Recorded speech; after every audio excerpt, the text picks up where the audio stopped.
What a beautiful afternoon, boys and girls, and most of all, welcome to the beginning of the school drive. This is Sydney Pumulani Mikosi, and I am traveling with Senzo, who is my camera operator this afternoon. We are going to try by all means and get you see quite a lot of interesting animals, and we are hoping to hear quite a lot of questions from you. You can ask your parents to write us questions on netgeokids@wildearth.tv. There is where we'll be catering for both your questions and comments.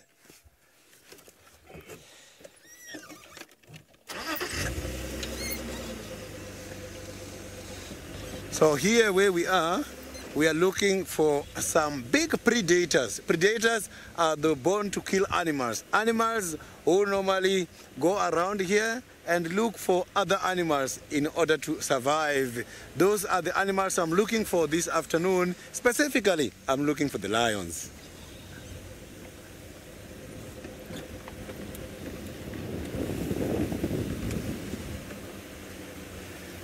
I am now here in South Africa, and now let's cross over to Kenya in Masai Mara, another African country, and meet David.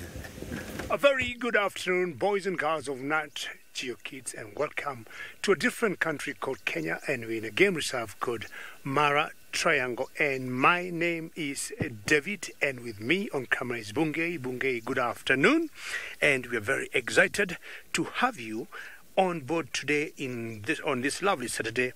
And we got all those buffaloes for you to start with, because Sydney said he is going to look for lions. And lions are known once in a while to hunt and eat these antelopes that you see here. These big antelopes that you see here are called buffaloes, or we call them the African buffaloes. How cool is that? Aren't you lucky? So, what are you going to do, boys and girls? We have requested you one thing, and I'm sure Sydney told you. Your questions are very important. If you have any nice comment, please send it through using natyourkids@wildearth.tv email. If you send us emails with questions and with some comments, we are going to be very happy, because we're going to be telling you a lot about Africa. And when you saw those buffaloes sitting down there, they're just sitting down there because it's a bit warm where we are, and it's 84 degrees Fahrenheit. And for those of you who like to work things in metric system, it is 29 degrees Celsius, and that is very warm for us. And that's why those buffaloes seem to be in one position and not doing much. Very good. Now, my plan today, just like Sydney, is to look for lions. You know, because all of us want to spoil you with lions, or maybe, if I'm lucky, I might look for a cheetah. Who knows what I'll see. Apart from Sydney and myself, there's another gentleman who would like to say hello to all of you kids. Indeed, we are also out in Juma. We are out and about on a also very hot day like David is having in the Masai Mara. It is also hot on this side of the world too.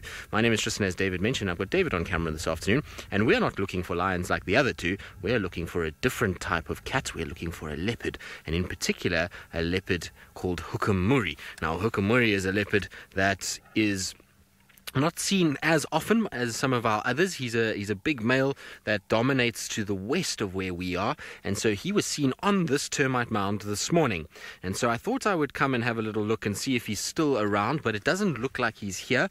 Looks like he might have moved off, and I think he might have wandered off to a dam that's quite close by. There's a bit of water there, and he might have gone and had a bit of a drink. So we're going to just kind of move around in this area. Also, just want to double check before we drive away if he's not lying in some of the shade. Ultimately, the reason why he was here is because in this mound over here, you'll see that this entrance has got a lot of soil that's very disturbed. Now, that is an entrance for warthogs. This is where warthogs will live. They live in termite mounds in burrows. And often leopards, particularly big male leopards, they will hunt warthogs by sitting on top of the mound and waiting for warthogs to run out. Now, earlier today, we had him sitting on top of this, waiting for the warthogs, and it seems as though either he got impatient and decided to move on, or he managed to kill a warthog and eat it and move off, or he just kind of missed and the warthogs got away, and then he decided to carry on as well. It's been a very, very hot day today, and so I don't think he would have gone too far, but you never know with leopards. Leopards are funny animals. Sometimes they'll walk in the heat of the day, they'll move around. Sometimes they just decide that they want to have a nap and they'll sleep, so you can never be too sure with where a leopard has gone. But what I want to do is just check the roads around this area. If we check the roads, he has to have crossed at some point or walked somewhere, and we should be able to then find his paw prints to be able to find him. So we're going to just double check for where he is. In the meantime though, we're going to send you back to David in the Masai Mara. I'm sure he's got beautiful views of the African landscape up there, and I hope that he's going to find his lions. Well, I decided to move on and forgot the buffaloes, because what we need to do is to get some lions that are quite a distance from where we are. So we need to keep going and make sure I get lions for you. Does that sound good? And remember what I told you earlier, boys and girls, for any questions or any comments you may have, you may send them through on email. Request your parents to do that, or your guardians, not your kids, at worldearth.tv. There's one big difference between the Mara, Triangle and Juma, and we are talking in terms of vegetation. In the Mara Triangle, it's more open as it is, and if you go to Juma, where Sydney and Tristan are, there are a lot of thickets there. So it's quite different, that area and where we are. The big habitat here is what we call the savannah, and savannah is the open grassland like this. And one big luck we have here, unlike Juma, we can see animals from a long distance. Not sure if Bungay could be able to spot some elephants. They're quite far, but Bungay, my camera operator, sometimes is magic. He can try and pan. It's a long way, but I'm seeing some elephants that I think we can quickly have a look and see whether we can see them or not. But I'm sure we're going to see others, and maybe much closer. How does that feel, boys and girls, having seen buffaloes before? Excellent. They are a long way from where we are, but we got some wonderful and very strong cameras. So what would happen is, because it's quite warm, so those elephants are just feeding and feeding, and if you look at their ears, they're flapping their ears because it is quite warm, and when it cools off, they're not going to flap their ears as much. Isn't that wonderful, boys and girls? So keep watching, and sometimes you'll get other animals in those bushes. They could be either some cats of some sort, and leopards love to be in such trees. You see there's a small little baby elephant there. How lovely is that? So you see the bit shimmering because it's warm, as I said earlier. And that's why they're near the bush there. Dina, you say what a beautiful view. Very true. It is so beautiful, Dina, that you look at the grass in the foreground and the elephants there and the trees, and in the background there's an escarpment that is so beautiful, and that escarpment is called the Olololo. So Dina, on top of that escarpment, that is where we live. Will you believe it? And that's the best place for us to live in. There's a camp at the very top there, and that's where our camp is. And there's another lodge there that's called Angama Lodge. And boys and girls, I got some surprise for you, because Tristan have the biggest surprise for you on this new year. Indeed, we have. We haven't just found the big storm that is starting to come in. We found exactly what we were looking for. So there's our spotty leopard. He's having a very good nap. He wasn't where we left him this morning. We had to kind of follow his footprints a little bit. They luckily walked along the road for quite a long way, and then we managed to spot him sleeping under this little bush. And you can see he's very, very tired, and he's probably hot. It's a warm day here in South Africa, and if you're covered in fur, it's not very nice. It makes it very difficult to be able able to kind of cool down, and so you'll find that his belly is moving quite a lot. Do you see that? He's kind of breathing quite quickly, and so cats, when they are very, very hot, their rate of breathing increases quite dramatically, and so it goes a lot faster, and the reason for that is how they cool themselves down. They have an ability, basically, when they breathe quite quickly, particularly if their mouth is open, they have saliva or the moisture in their mouth, and as they breathe that hot air, it causes evaporation. Now, evaporation is when a liquid turns into a gas, and that causes cooling, and it cools the blood that's actually in the tongue and the mouth and sends the cooler blood back to the body. And so it acts a little bit like a radiator of a car. It just keeps these these cats' internal temperatures down, and so that's why he's breathing quite fast. And what we will find with him is that he's going to sleep like this, and he's going to sit, and he's going to probably rest for a little bit. But as this cloud cover of the storm is starting to come over, so it's cooling down quite a bit. It's already much cooler than when we started out, and that might mean that he's going to get up and start moving. He does look quite hungry, and so maybe he's going to go look for some food. Now, the good news, hot spots, yes indeed. I think he's probably quite thankful for the fact that there isn't as much sunshine as what there was about half an hour ago. Half an hour ago it was seriously warm. The sun was searing us, and it felt like we were being burnt. And now this cloud cover has come over, and if we start to hear little bits of rumbling of thunder and things like that, it's always good for a leopard, because a leopard knows that if rain is around and there's darkness and noise of rain, it's always easier for them to hunt. Sharon, no, he wouldn't have been sawing now or during the course of today. Leopards typically saw around sort of sunrise, sunset, and then through the night as they are marking territory. And remember, this morning when we saw him, he was hunting. He wasn't marking territory. And so he won't soar when he hunts, because otherwise that advertises his presence, and it makes it very, very kind of easy for the prey animals to know that he's there, and that's not going to work very well, unfortunately for him. It's going to make life, very difficult to find food, and so he'll keep quiet, and he'll kind of keep his sound to himself, and he'll sneak around while he's hunting. I wouldn't be surprised, though, that tonight we hear him sawing when he wakes up, when he decides that he's going to start going on his kind of evening movement, that he will start to saw around sort of sunset. That's typically when we see these guys doing it. And I have to laugh at this cat, where you can see he's kind of lying down now and doesn't really care too much about us at all. But when we first found him, he was trying to hide. So he had his head up, but he was kind of tucked down with his ears flat, and he was trying to hide behind that little bit of grass that is there. But unfortunately his body is too big, and his tail was sticking up, and so we spotted him quite easily in the end. But he's a beautiful, beautiful cat, and we haven't seen him for quite some time. Well, I haven't seen him for quite some time. The last time I saw him was in April of 2018. So, I mean, it's a good 9 months ago. And he's been hanging around mostly further west, away from our traverse area, and that means that it's been very tricky to kind of find him. And so I'm really glad that he's come back. He's a good-looking fella, and he's got beautiful eyes, and so I'm hoping that he'll spend a good afternoon with us. And yes, Emma, he is having good dreams. I'm pretty sure he's thoroughly enjoying having a nice nap. He was a busy boy last night, because where he came from last night was very far to the west. He must have walked easily, I would say, 10 to 15 miles last night to get to this point. And so that, coupled with a hot day, means that he's going to be very, very sleepy and dreamy. And as Emma was saying to me in my ear, he's probably dreaming of a little bacon sandwich, or a warthog bacon sandwich is probably what he would like. And maybe later this evening he might get lucky at some point. But for now, he's just going to rest and take it easy.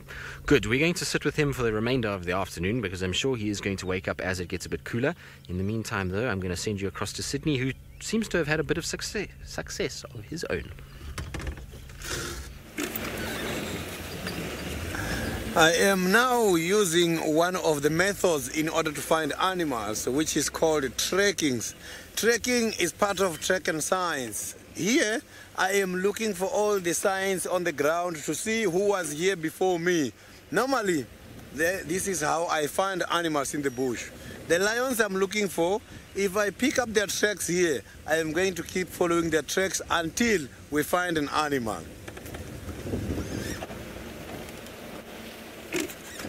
So far, it's very much difficult to see the tracks because of the time of the day. Check, the lion tracks, they are easy to identify, but lions themselves are very much difficult to find, because here on the ground you will see the tracks, and I've got to judge how old is the track, and I must also check the direction of the tracks. Sometimes these lions, when they are walking around here, they walk in between the bushes and come back to the road. So when they are going in the bushes is when it becomes difficult for me to see. But by this time of the day, trekking is not easy. It's quite very much difficult, because when the sun is bright, it's not easy to see the tracks.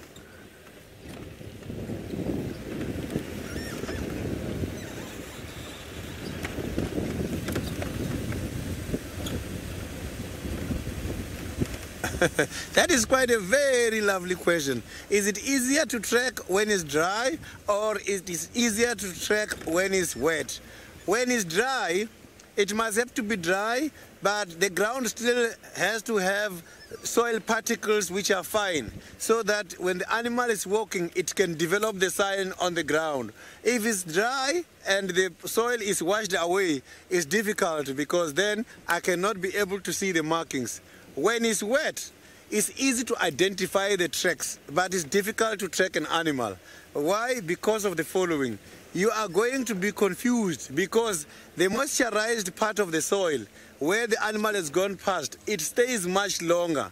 The track for this morning on a wet area is still going to look fresh until now, and tomorrow morning, if that area is still fresh, you are still going to see it as if the animal has just gone past now. So that is what the wet area brings as a confusion during the trekking activities.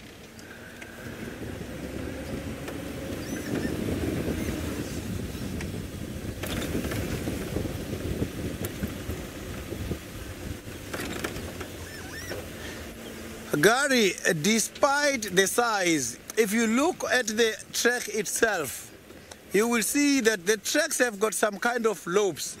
And these lobes, the drawings of the lobes on the ground, for a leopard, they are different from the lions. Arrangement of the toes, the leopard toes are much more round. And the lion toes, you will see some are much more oval. And yes, despite the size, those are the things helping me in order to identify between the two. And they even got similarities. There's similarities on these tracks, and there's differences. I will be very much happy to show you the similarities if I find any of those tracks here on the ground, so that we can easily see that.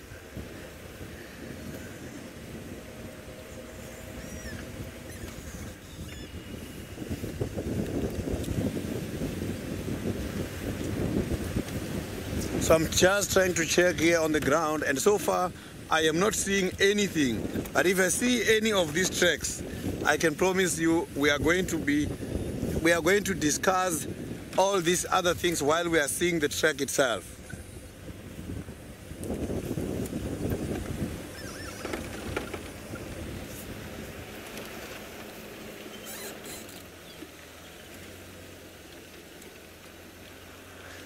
Lions are very much interesting animals, and I can promise you I don't get bored of seeing the lions every day. They are just beautiful, and they don't do the same thing every day. Today they will be drinking, tomorrow they are sleeping, after that they are walking. You know, it's always interesting.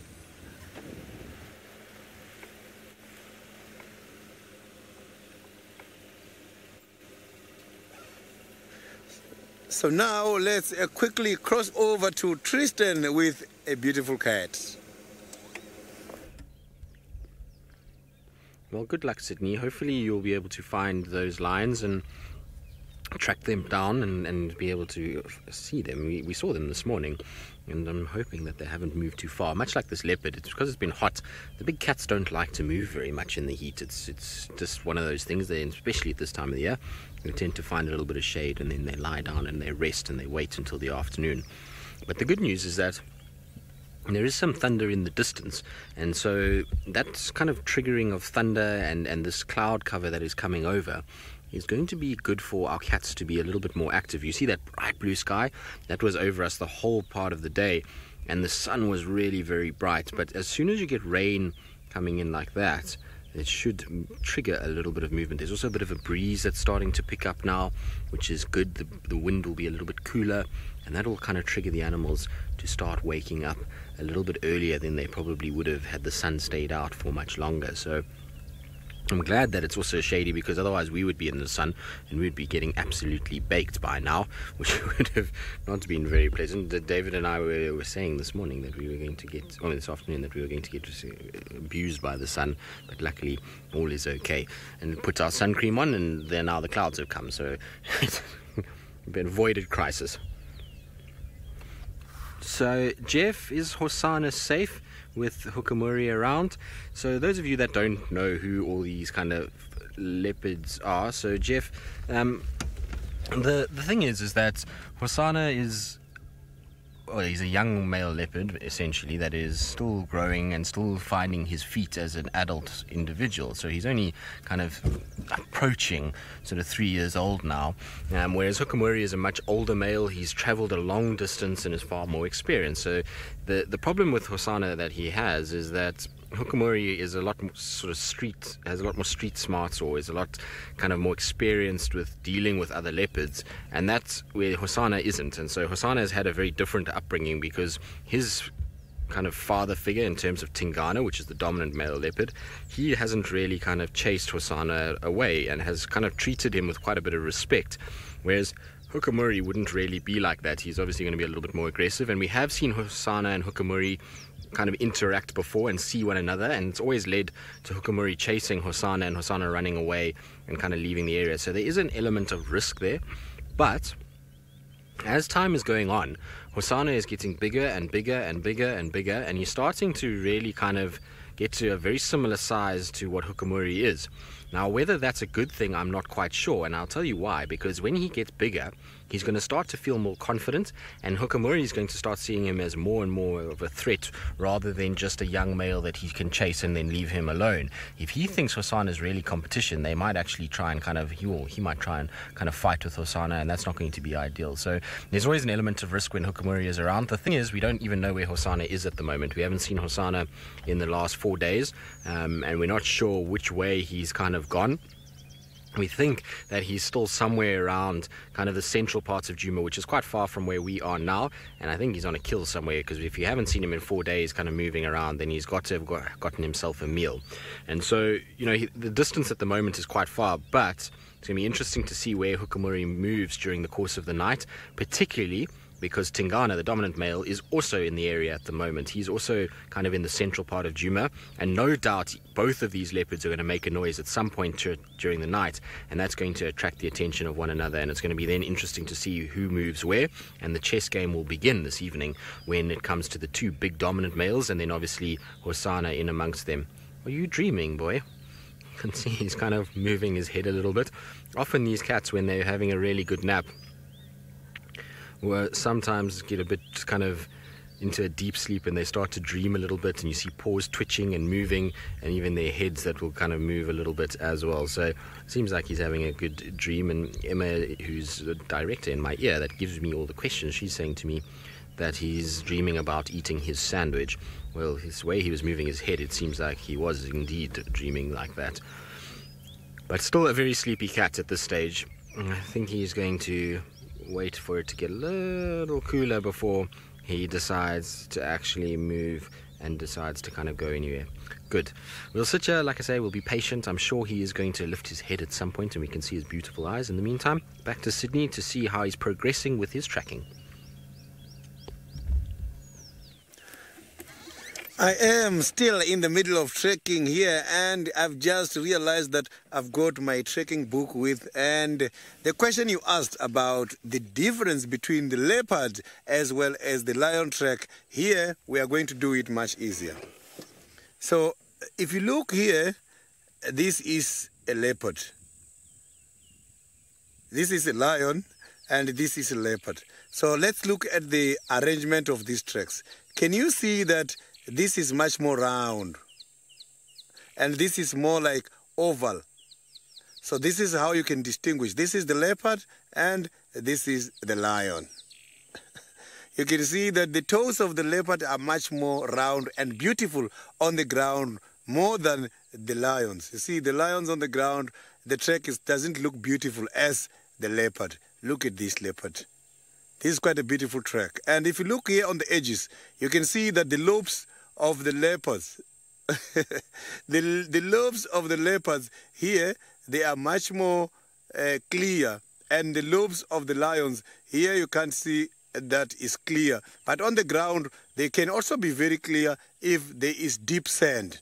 If there is deep soil particles, you will see that this is much clearer. So it also depends on the surface where the animals are walking. That will determine the sign on the ground. But now you can see the toes are all completely different. This one, some of them look like bananas. So I've got a banana here. Let me show you why I'm saying this has got bananas. If you look at this a banana, you look at the shape of the banana, you can see that some of these toes here, they look like a banana shape. You see? So here is much more round. So now we are going to carry on and see if we can find something interesting again.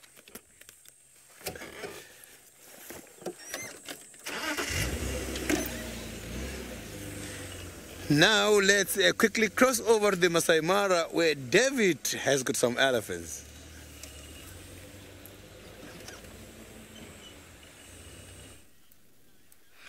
I'm not sure what Sydney is showing you, boys and girls. I do not know what he's doing there, but I think it's better for you to watch elephants. What do you think?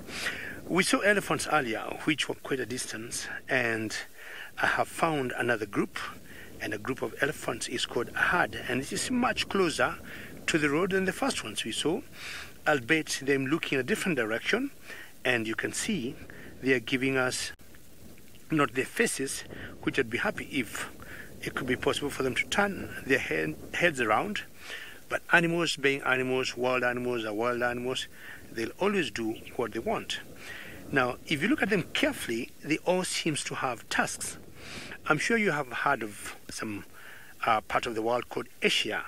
Now, the elephants in Asia are a bit different from the elephants that we got here in Africa, because those ones in Asia, the females or the girls, do not have the tusks. But these ones in Africa, both males and females, got tusks. As much as you see that one particular one does not have tusks. Once in a while, that could happen, and that is not very normal. And either it was born without tusks, or maybe she lost them as she was growing. But ideally, both boys and girls, or both males and females of the African elephants, got those white tusks. Now, they use those tusks for so many reasons. If they want to dig something on the ground, that's what they use. And if they want to break a tree or bring some branches down, they use the same tusks. So sometimes if you look at those tusks carefully, you'll see they're a bit worn out because they keep rubbing them, they keep wearing them. And those tusks are modified teeth. Like all of you, I'm sure you can touch your teeth in the front, or what you call incisors. So those teeth are like incisors. They're modified teeth for the elephants, and they use them either to dig. Sometimes the males will use them to fight, which is not a good thing, but in general the females do not use the tusks to fight. Now, elephants are herbivores, and herbivores mean elephants eat anything green, from grass, leaves, twigs, branches. Sometimes they dig some roots, some tubers are under the ground. That's all what they eat. Now, boys, remember, and girls, we had a plan when we started that you'll be sending us questions.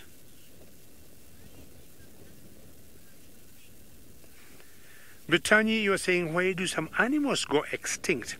There'll only be one reason. If an animal, for example, does not have a home, what we'd call a habitat is where an animal lives, eats, drinks, and sleeps there.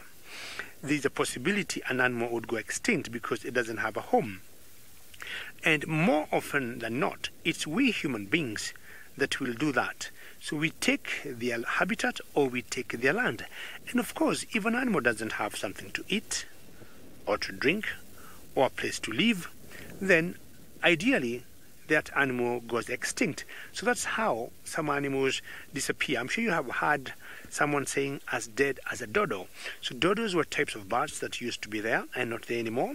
So that would happen. Or if those animals would get an infection and the whole species or the whole type of those animals would die, or birds, without maybe either of them recovering to be able to reproduce. If they do not, or if they're not able to have more babies, then unfortunately all those animals will become extinct. Now we've got another elephant here that also doesn't have tusks. So once in a while you see one or two without tusks, but in general they should have both boys and girls, or both males and females. Remember, as we said, questions, comments, nudge your kids at worldearth.tv, emails, request your parents or guardians to keep us sending us those questions. We are very happy when we interact with kids, especially on a Electric Saturday, and see how beautiful the Mara Triangle looks like in Kenya. I was telling you earlier the difference between the Mara and Juma. The area here is so huge, and we can see the Ellies from sometimes even 3 kilometers away, because I'm sure you know they are the largest animals that we got in the world. I'm saying largest animal that live on land, because I'm sure you know when you go to the ocean or to the sea, we got other animals like whales which are big, but on land these are the largest animals, and they always go in groups. And you remember I told you a group of elephants is called a herd, and more often than not you'll see cows, or what you call females, or the girls, with the young ones. The boys in general do not live with the girls, they are always away. Very good. Now, boys and girls, I think I'll take you back to South Africa, because I need to move and maybe look for something better and good than the elephants here, because Hosanna, or Tristan rather, have Hosanna and maybe something else. Indeed, we are still with Hukumuri, and I was hoping that he would be a little bit more active like David's elephants and maybe start moving his bottom, but at this stage his bottom is as still as ever. Even his tail has not twitched or moved since we have been here. He is in full-on sleep mode, but you might hear the thunder rumbling in the background. Hopefully he's going to hear that too, and it's going to trigger him to start moving and to start thinking about going to find something to eat, and that will actually get him kind of getting up and going. Now, I was going to show you a very beautiful bird just now, but it flew away unfortunately, which is very, very bad. I was hoping it was going to stay. It was making a nice call and was sitting very nicely out in the open, and as birds do, they tend to fly away very quickly. Whenever they get a camera on them, it's like they know. They're like little samurais. Lisa, yes, very easy to tell the difference between leopards and cheetahs. So basically with a leopard, if you have a look at this animal, it's got a very big, strong set of front legs with big shoulders, big, heavy, thick neck, and it's got on its body what's called rosettes. Now, rosettes are spots that have almost look like they've exploded with a little caramel center. They almost remind me a little bit of popcorn, except black popcorn, basically. And so they even though they're called spotted, they actually have what's called rosettes. They also see now on his neck, he's got a kind of line that runs on his neck there, or spots that all come together. That's known as a bib, which you don't very often see on a cheetah at all.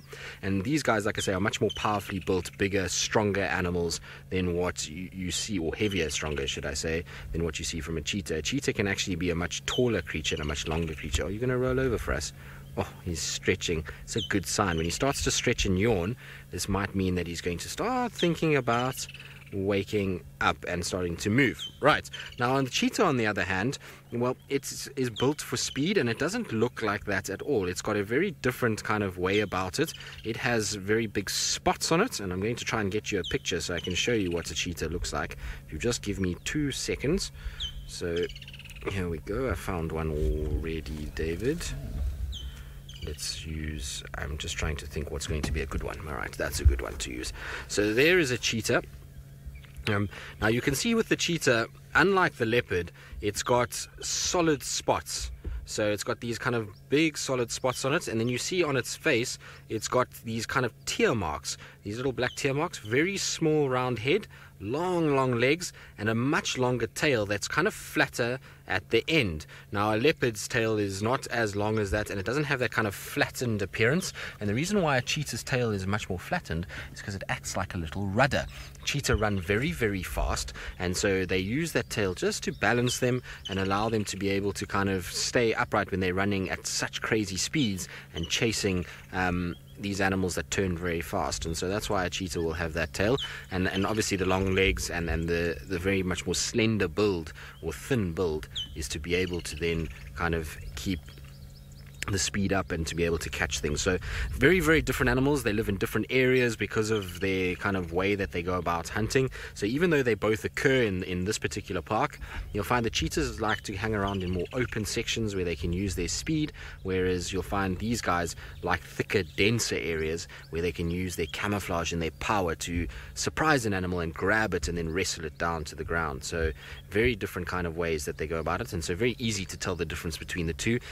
Often people do get confused, but the spots are the very easy way. Kelsex, thank you. You say what a lovely picture reference. Yes, I quite like that picture. It was taken recently when I was in Kenya. It was of Kenya, actually, the cheetah, and it was running in a rainstorm. It was a very cool picture. I'll post it at some point on my Twitter or something, I don't know, and you guys can actually see it properly, but it's nice. I like that picture as well. It's a very cool picture. Poor Kenya was trying to run away from the rain, and so maybe we might see that with Hukamuri today as he tries to maybe get away from the rain at some point. The cats don't like the rain at all. They'll often find that they'll kind of just try and trot and try and get into a bit of cover if the rain really starts to come down. Now, talking about rain, I actually just felt a drop. Did you feel a drop, David? David, I felt a drop, which is not good news. Now, it's not a big drop, but it is a drop, and water is not really our friend when we don't have our rain roof on, and so hopefully it's going to go away and not rain on us. Now, Emma is asking if we're sure something didn't pee on us. Well, Emma, I'm quite sure, given that above me is no tree whatsoever, and I don't see any birds kind of flying over, and also birds don't pee. They defecate and pee in the same thing, and so it's a big kind of blodge of paste that hits you rather than liquid.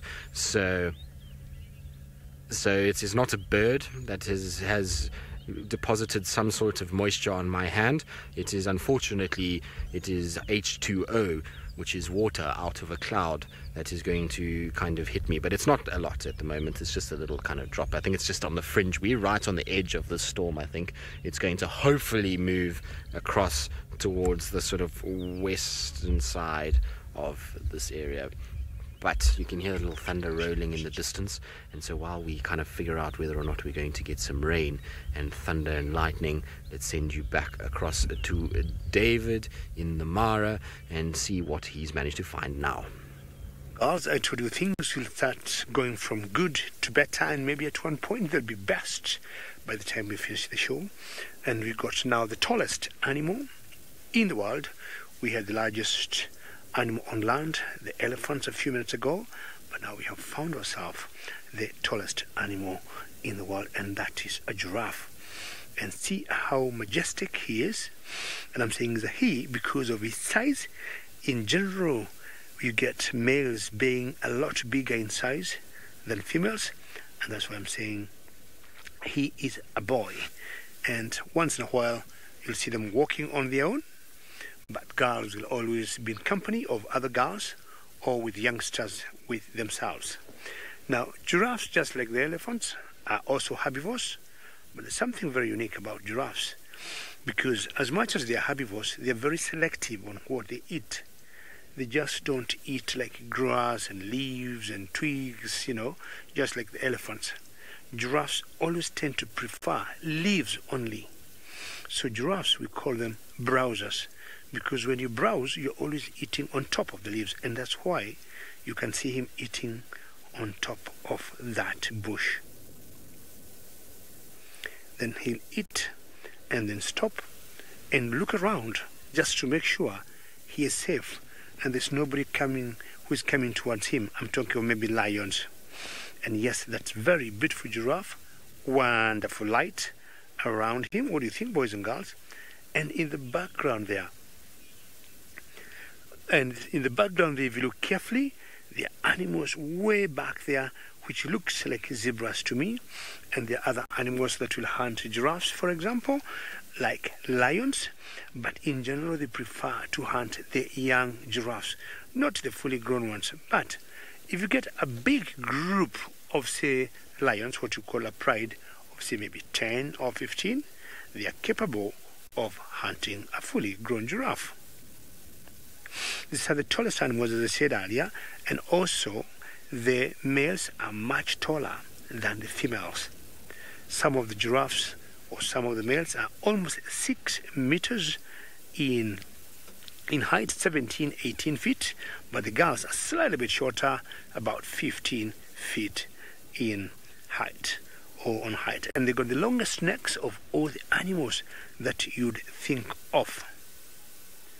Isn't that beautiful to see a tall animal? I'm sure most of you kids could walk just under that giraffe, and there's a car that just passed there, and I'm sure they must have seen the giraffe or missed it, but I wouldn't imagine anybody would miss such a big and beautiful animal like the giraffe. So this particular type of giraffe is called the Maasai giraffe. And what would happen is giraffes may hide if they feel concerned. But now, if you noticed, or when I was talking about earlier, he would be eating and then stop and look. But should he feel a bit uncomfortable, he is going to move to the thickets where he can blend in with the big trees and hide. You see what he's doing now? He eats, he stops, and he walks away. But as he is walking, he's also looking to make sure he is safe and nobody is following him, because he could be hunted by either lions or sometimes hyenas. You see how he is looking? It's just to make sure that there is no predator. Predators are animals that eat other animals.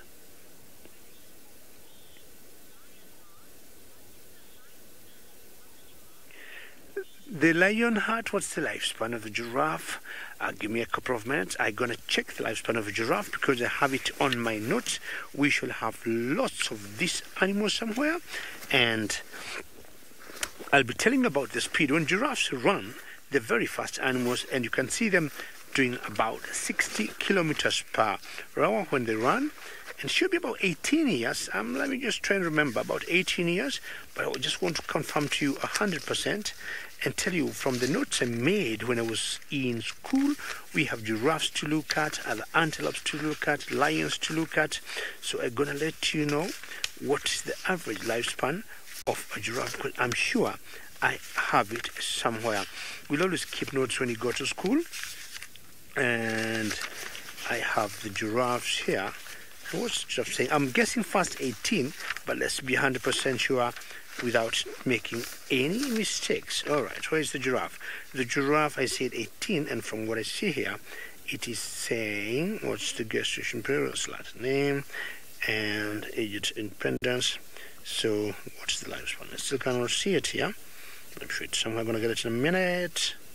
Okay, age and independence. Longevity, 25 years, that's what it's saying. So I was less by 7. Giraffes will live for about 25 years. Well, that's not a bad life to live, 25 years. And as I was telling you before, we got different types of giraffes. In Africa, we got this that's called the Maasai giraffe. And the major difference between all those 4 types of giraffes or species of giraffe is just the body pattern. Everything else, longevity, gestation period, what they eat, how they behave, it basically remains the same. It's just those body patterns are different. One of the most beautiful ones to see is called the reticulated giraffe, that looks like a fishing net, which you see north of the country. Hello, giraffe. What did you see there? Very good. Well, as you remember, boys and girls, I promised you to be looking for lions because I need to get them. I'll take you back to my friend Sydney in South Africa, and he'll let us know what is his latest in his world. So these lions, I have picked up some tracks here, and it looks like they are deep in this block here, and this is the area where I am hoping to find them at any time from now. The weather at the moment is nice and cool, and when the weather is nice and cool like this, the animals such as lions, they start to move around. But when the sun is hot, is when they relax for long hours. The animals I'm looking for, lions, can sleep up to 18 hours a day.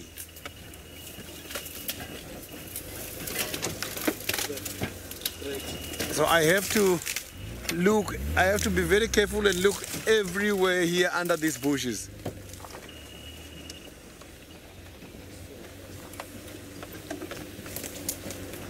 Maybe we are going to be lucky somewhere here.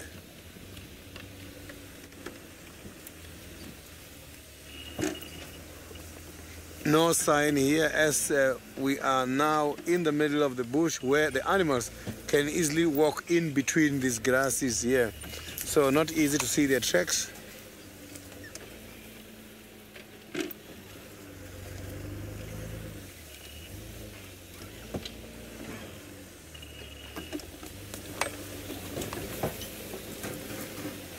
Yeah, I cannot see anything yet, but that does not mean these lions are not around here.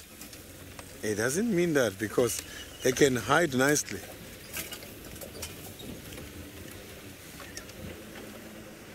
Maybe they woke up to go somewhere around here for some water.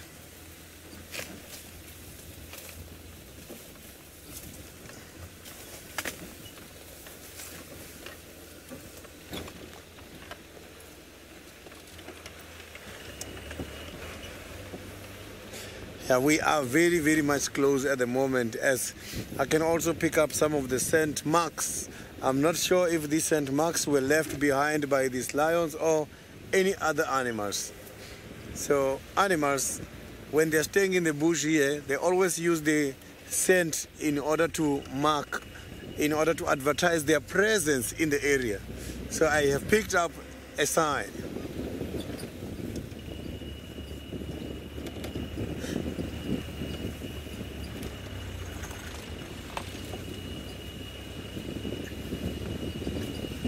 Lisa and James, the precautions we take before we go out on a safari is that, one, we have to remain seated at all times.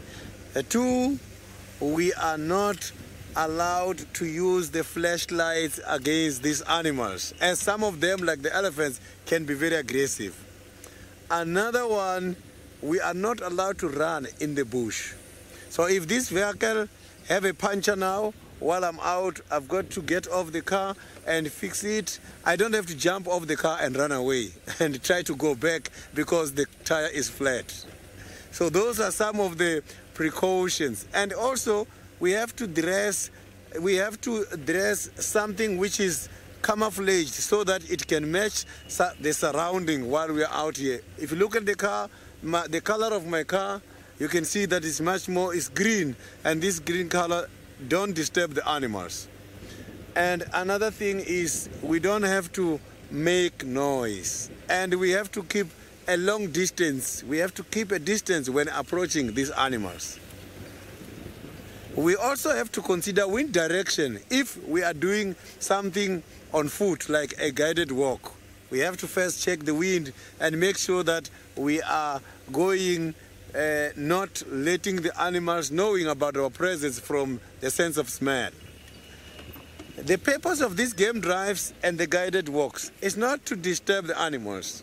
It is to come and enjoy the animals and leave before the animals got disturbed.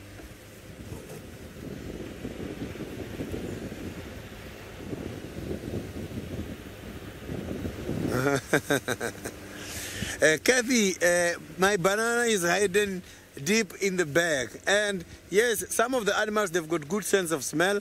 I cannot dispute that animals can smell some of the fruits while in the vehicles. They can do that, so that is why I've got to make sure that they're in the bag. And if I eat the banana, I must have to also put the banana skin in the bag, because if I throw it on the ground, it's when animals are going to eat it and start to get used to it. Every time they pick it, they pick the scent, they will come to my vehicle wanting the bananas.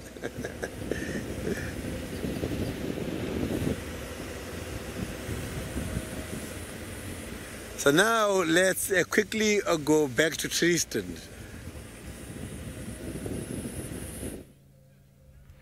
Well, it's important to have snack safety, as you say, Sydney. No one wants to leave any snacks lying around for unsuspecting animals to get hold of. And funny enough, actually, talking about snacks, there's not many animals out here that you have to really worry about when it comes to snacks.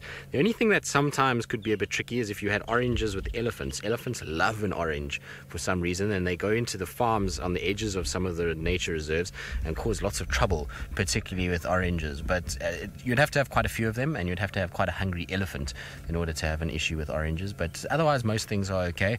We've had many different kind of fruits and things. David, who's on camera today, is the king of snacks and has always got a little assortment of nuts and fruits and all kinds of things, and we haven't had an issue yet. Now, Emma in Final Control, no, they don't get stuck up their nose. So what happens with an elephant is that it has a kind of divide down the center of the trunk, which means that you can't really get big things inside there. So an orange is perfect just to pick it up like this and then shove it in your mouth and just eat it all in one foul sweep.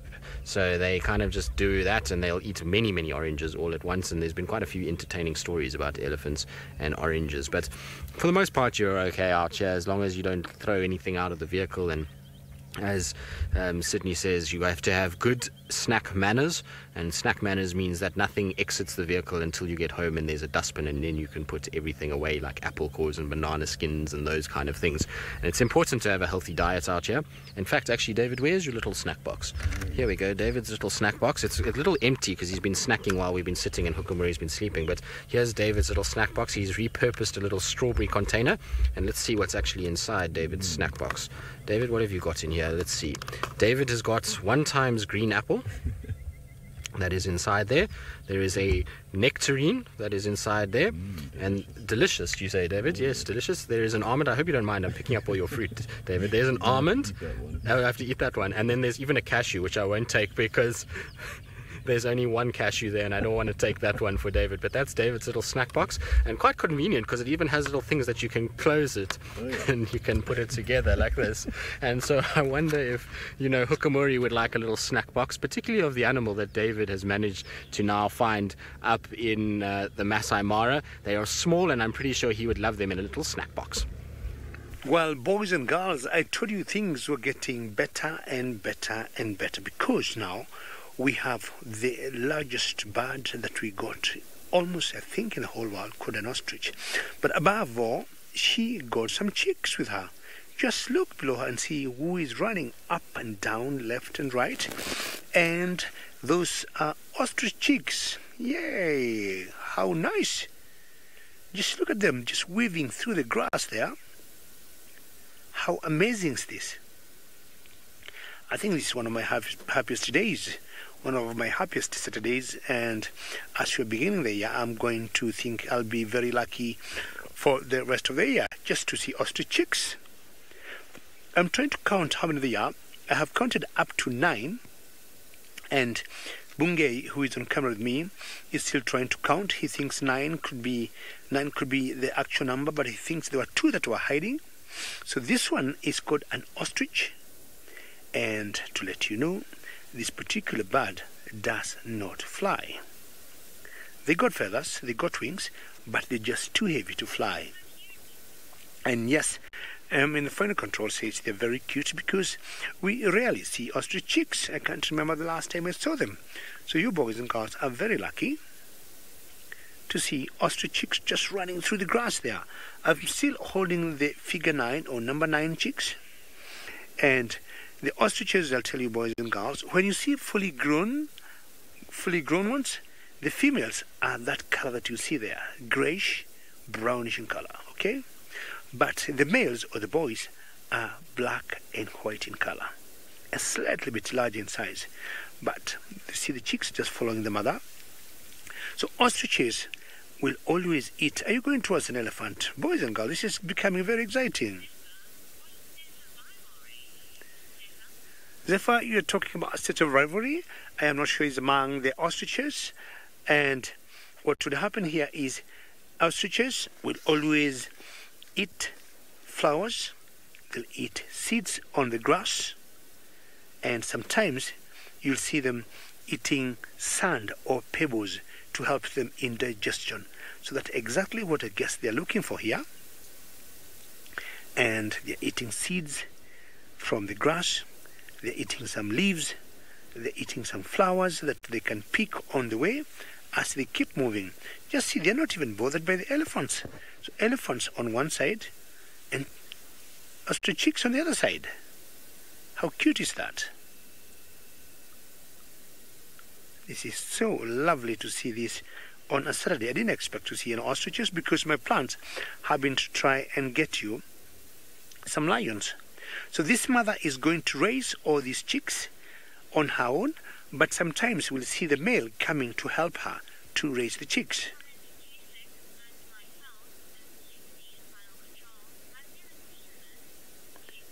Keshek and M, and you're saying in the final control you have never seen this. I'm saying the best thing to do when you come to Kenya next time, we'll show you these chicks firsthand. But I'm very happy. Your year has begun very well with chicks. And Bungay tells me I think we got 11 chicks, or almost a whole dozen of these ostrich chicks. So one major difference again, because of availability of food and maybe the expanse of the Mara Triangle, makes it easier for us to have ostriches here and to see them easily, because in such an open area you can spot them from a distance. I'm trying to estimate how far they are from where we are. It could be close to about a kilometer, but because of a wonderful camera, we are able to catch them up. And this becomes pretty exciting to see them just walking in the grass there, and the mother is training the chicks what to do, what to feed on. One of the major challenges of ostriches here in Africa are lions. Lions apparently will hunt ostriches. Can you believe that, boys and girls? Because ostriches got very big drumsticks. Can you see the drumsticks there? And they're not covered by any feathers. So the lions know it's easy to get the meat from the ostriches. And unfortunately, M says no, but that's exactly how it is here. If you'd come here a few months ago, boys and girls, this area was filled by so many antelopes that we call wildebeest and zebras. Now, all of them have gone to another country called Tanzania, south of Kenya. Now, lions will hunt anything. Ostriches, baby buffaloes and baby giraffes. And I hear, or I'll let you know, that there's a leopard in South Africa, and leopards also, once in a while, they'll always come and sneak on these ostrich chicks. Indeed, I would imagine that Hukumuri would love a little ostrich as a snack. It would be like going and getting a bucket of KFC, I think, for him. And given that his name has chicken in it, a huku, so Hukumuri means chicken. Basically, huku means chicken, and so maybe that's why he would like an ostrich. I don't know. Either way, he's going vegetarian at the moment. He's busy kind of eating little bits of grass that are down on the ground. They do this quite regularly, so you'll find big predators like lion and leopard will actually try and kind of feed off grass every now and then. It just helps to clean out their digestive system a little bit. Makes them often get rid of things that they're battling to digest, so things like hair and bone. But you can see he's up and moving, and his tummy is quite thin, so he is looking as though he does need a good meal. And he's going to go to the toilet and do a little bit of a scent mark. So that's him marking his territory, showing everybody I am the dominant male in this area. So we're gonna have to try and keep up with him. It's going to be very tricky where he's going. He's going into a horrible spot. But luckily I know a little shortcut through here, so we should be okay to keep up with him, which will be good. But he is going to head into a really tricky area, so we'll try and just kind of see him for the last little bit, because unfortunately it's getting to that time of the day where we're going to have to say goodbye to all of you that have joined us for our kids show today. But we still hopefully get a view of our leopard for a little bit longer before that happens. Now you can see he's stopped all of a sudden. I wonder if he hasn't spotted something that he maybe is interested in eating. He's got his nose to the ground and kind of sniffing along, and often they will actually sniff out prey items, particularly things like duiker and steenbok, that are territorial in areas. So I wonder what kind of food he's basically looking for. Anyway, like I said, unfortunately it is that time though of the day where we need to say goodbye to all of you that have joined us for the kids show. I hope that you had a wonderful Saturday afternoon with us here in Africa, and I hope that we will see you again next week at the same time in the same place, and we'll see if Hukamuri maybe found a meal. Until then, goodbye from us all.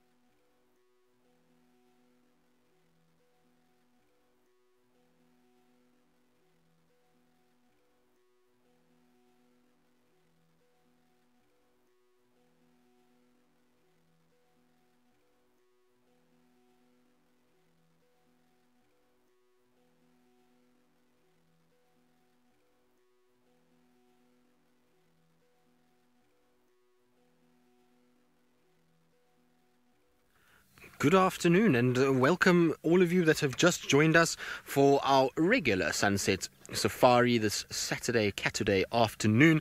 My name is Tristan, and I've got David on camera, and we're coming to you live from South Africa and Kenya, which means that we would love to hear from all of you. Hashtag SafariLive on Twitter, at FC on the YouTube chat. Should you want to ask any questions or have any comments, and you can do so, just remember that you will have to look at what's on the screen and ask questions about what you're seeing to keep it relevant, and we'll try and answer as many as possible. Good. Now that that's all out the way, it is very good, those of you that have just joined us. We are with Hukamuri at the moment. He's just woken up. He's been sleeping for the last hour and is having a good nap, and now he's decided to wake up and is doing a lot of scent marking at this stage. So you can see his tail's up in the air. He's busy spraying a little bit, and thankfully for us, he's decided the area that he's going to now cross through this drainage line is an area that we can at least cross as well. It gets a bit hairy in here and it's very difficult to follow, and this reminds me of actually the first sighting we ever had of Hukamuri was in a rehearsal drive for a TV show that we did was it Big Cat Week? It was Big Cat Week, hey David? And this was the exact spot where he was first seen by David and Scott on foot on this termite mound here, and then he ran this side and we got him with the vehicle for a little bit. So it's quite a cool little story that he's managed to kind of come sort of back to exactly where it is, and that this is the first place that I see him back from kind of a few months away from Djuma. Now I've got to try and get through here, which is going to be a bit tricky. So we're just going to have to kind of, unfortunately, push our way through and kind of use our bull bar a little bit. And while I do that, let's send you across to Sydney so he can say hello to all of you. A very, very good afternoon and welcome to the beginning of the show. This is Sydney Niconico, and I'm traveling with Senzo, who is my camera operator this afternoon. We are going to try by all means and get you see a lot of interesting animals. And for in case if you need our attention, you can follow us on Twitter, hashtag SafariLive. You can also follow us on YouTube chat stream. My plan this afternoon is the best. I'm looking for the two different mating pairs, the lions. I know they have been spotted in this area this morning, but it seems difficult for me to find them this afternoon. I'm going to try my best here.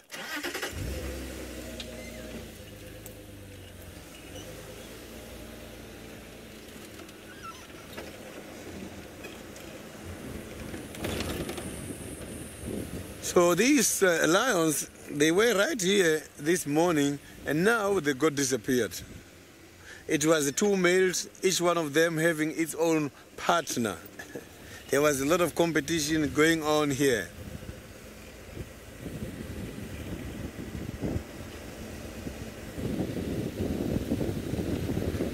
So somewhere here is where they have been spotted.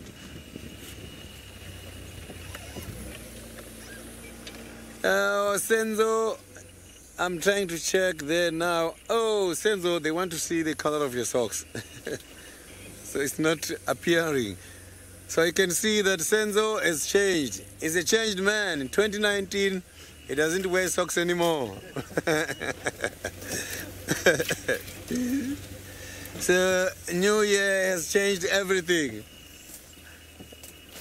So now while I'm entering the blog to see if I can find this mating pairs, let's cross over to the Masai Mara where David can't wait to greet you this afternoon.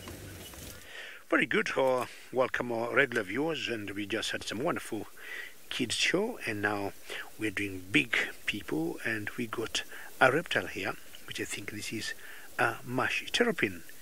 I haven't seen terrapins for quite some time, and just look what a strategic place she has placed herself to warm up, and she got her head pulled up to get as much heat as she can, because we know all reptiles are cold-blooded, and she is getting the best of the heat of the day. Before dry she goes in. Pew! I think she did not know we were here until now, but at least we had a couple of seconds to see her, and that was a marsh terrapin. Very nice to have all of you on board, and exactly welcome. My name is David, and on camera with me is Bungay. Very good, Bungay, all good. And my plans today is to look for lions after having been entertained by that marsh terrapin, and I am going to the Sausage Republic. I was here this morning. I did not see them, and either they were too sleepy or it was too cold. They did not come out, and I'm hoping that I'll be able to see them today. Now, the sausages are 5 females, and 2 females, I am following them very closely.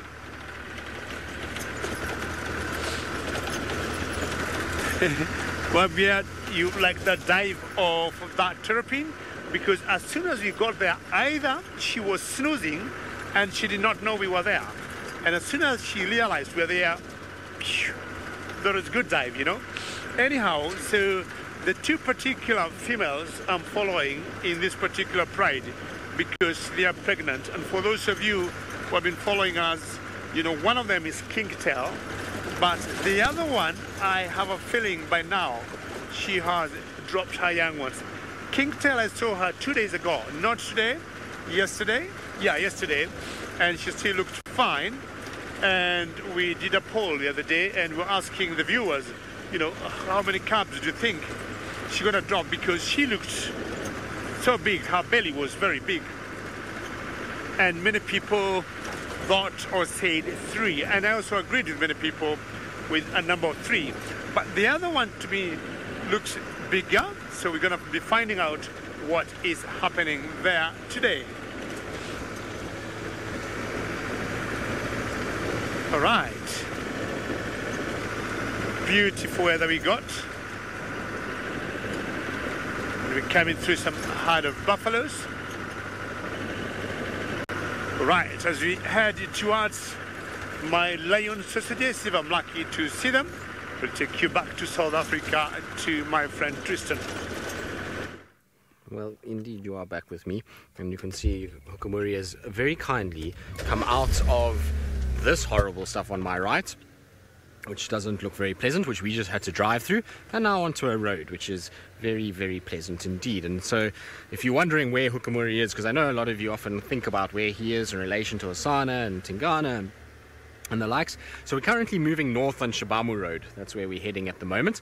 Oh, and we're going to smell popcorn. My favorite smell when we drive around here is when you smell the popcorn of a leopard as it kind of has just scent marked, except now he's going to cry. Hukumuri, did you do that just because I said that it was nice of you to come on the road? Yes. He's such a different looking cat compared to our kind of regular sort of cats, if we can call it that. He doesn't look the same. He's got... Oh, he's trying to hunt a steenbok that just ran away in disgust at his presence. It kind of bounced through that thicket, and here he is here. I just heard like a snort come out of that steenbok, which you don't often hear from steenbok, actually. You normally don't hear much from them. They kind of are quite quiet creatures a lot of the time, and so interesting to be able to kind of pick that up. But Very, very cool to see him. And like I say, he's an odd-looking character. He's got very kind of high waist, long legs, and obviously this long tongue that he has. And he's a wild-eyed creature, so we often joke that there maybe was a bit of inbreeding when it came to Hukumuri, but no, I'm just kidding. I don't think that's the case at all. I quite like him. I have a soft spot for him, always have. Kathy, they often do, yes. Not always the exact same, but very similar routes they will take. So Hukumuri has done this route many, many times. The way we followed him now, like I said, the first time we ever saw him is the exact same route that he's walking now, basically. He was just so much more shy at that time that he didn't really allow us to get a great view of him. Whereas now, he's become a lot more relaxed. So they do walk on very similar routes. Sometimes it'll change a little bit, and they'll tend to mark a lot in quite similar places to where they've marked before. Oh, just careful there, David. That's a stick that we don't want to hit David in his dimple, because that will not go well. I'll be in trouble if I hit David in his dimple, and a lot of you will be very upset if I damage David's dimples. Right. Where are you going, Hukumuri?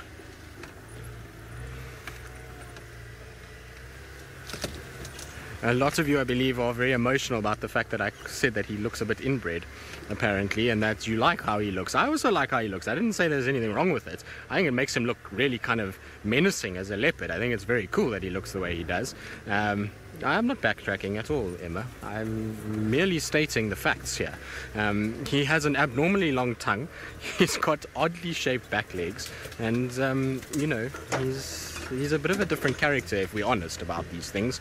He it makes me laugh because whenever you see him, sometimes he's either got this menacing stare about him where he looks as though he's been drinking coffee all day long and he's kind of like wide-eyed and staring at you, or he's looking as dopey as anything with his kind of eyes half closed and his tongue hanging out. So he's an intriguing looking cat, that's for sure. Right, where is he? Yeah, there he is. I do make a valid point, Emma. Don't judge me because I say that he looks a certain way. It's my opinion, I suppose. I suppose it's not very nice to say that he looks inbred, does it? Exactly, he was born that way. He could be a Maybelline advert. Maybe he's born with it. Maybe is it Maybelline? Is it, David? I think it's something like that. I just remember there used to be this little sort of chime. There we go. Thanks, Emma. Always can rely on a girl to tell you what's happening with makeup and things like that. But exactly, he was born with it, and his story is quite an incredible one. I mean, we say this a lot about a lot of our leopards, but in particular with him, I think it's a pretty cool thing that he's traveled this incredible amount of distance to get to where we are, crossed how many different male leopard territories. I mean, you must remember where he comes from is a dense area with leopard. There's a lot of leopards in that area, and on top of that area, then when he traveled north, he would eventually have had to gone over the Sabi River, where there is also a huge density of leopard in that area, and then all the way through into the Timavati and the Sabi Sand. So, I mean, the fact that he's gotten to this point and gotten where he is pretty incredible and pretty kind of indicative of the ability for leopards to survive and be seriously resilient cats.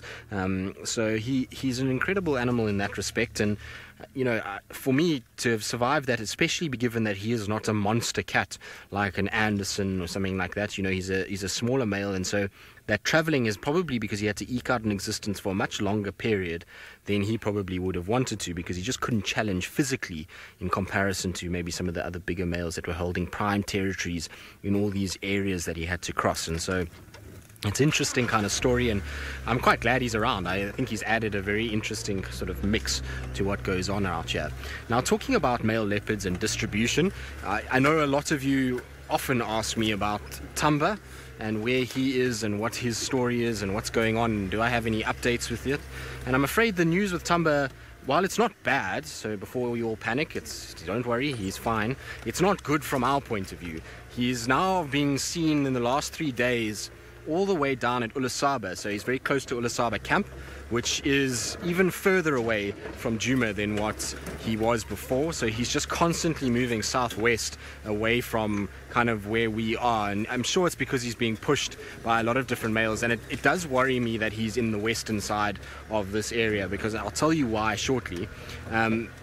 that western area has got a male called the Ravenscourt male, and lately the Ravenscourt male has been on a mission. He has not been very happy with all other males around. He's been fighting with every single other male in that area, and it's been, apparently he's been kind of on a bit of a, what would the word be for it, he's been on a sort of rampage. And the guys were saying to me today that they're a bit worried about poor little Tumba, because he's going to get himself into an area where he's going to get himself into a bit of trouble. So he's going to have to be very, very careful in that section. But apparently he's looking absolutely wonderful. He was hunting impalas this morning and he almost grabbed one. Apparently it was very, very close, and he's looking healthy. He doesn't look skinny at all. So that's always good news from kind of a Tumba point of view. I absolutely love when I can get updates about him. It's one of the cats that I probably miss the most out of all of the cats that we, see here or used to see here. He's such a kind of special, I don't know why I liked him so much, but I think it was just, bonded over a lot of kind of hours with him. I mean, Hosanna is also like that. I know if Hosanna left, I would be very bleak about it, but he's unfortunately just a close second behind Tumba at the moment. Now, I believe a lot of you are agreeing that you also miss Tumba. I know it's sad that he's not with us, but there was no way he would have been able to stay with Hosanna, Quarantine, Hukamuri, Tingana. One of them had to go at some point. So, the fact that Hosanna is still here is pretty crazy to think about it. Good. Right, after Hukamuri we go. In the meantime, back across to Sydney. He's still looking for those lions. I hope they don't give him the slip, but I'm sure he'll find them eventually. Yeah, these lions, they just got disappeared according to the tracks here in this block. And I'm trying to check everywhere. Maybe they are heading much more towards the direction of the Buffalo's Hook Dam. So I'm going to have to now focus much more towards the western side. Maybe I will find them somewhere around here.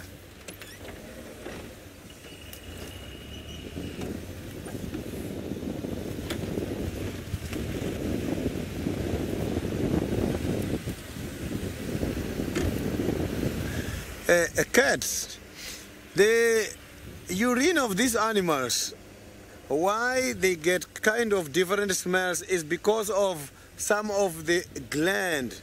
There is glands which are inside the sheath which covers the copulatory organ of these animals. Also on females, there is a gland which is called a clitoral gland. So these animals, when they are urinating, the urine is associated with this kind of scent in order to communicate. So these animals, each one of them has got its own kind of a scent, because that is how they are able to identify each other. For individual identity, they smell the urine and they will know. It means the gland each animal has got its own specific scent associated with that animal. Yes, the leopards, they've got a different kind of scent, and lions is a different sense. Also hyenas is a different sense. All these animals are using the same method to demarcate their territories.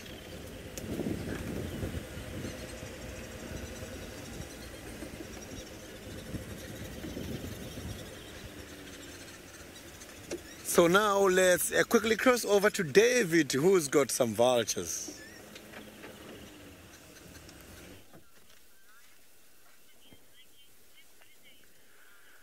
Well, good luck, Sydney. And I have not seen lions, but I have seen something that might lead me to lions. And I've seen that beautiful tree that has been, got like flowers of vultures and making that thorn tree look so beautiful.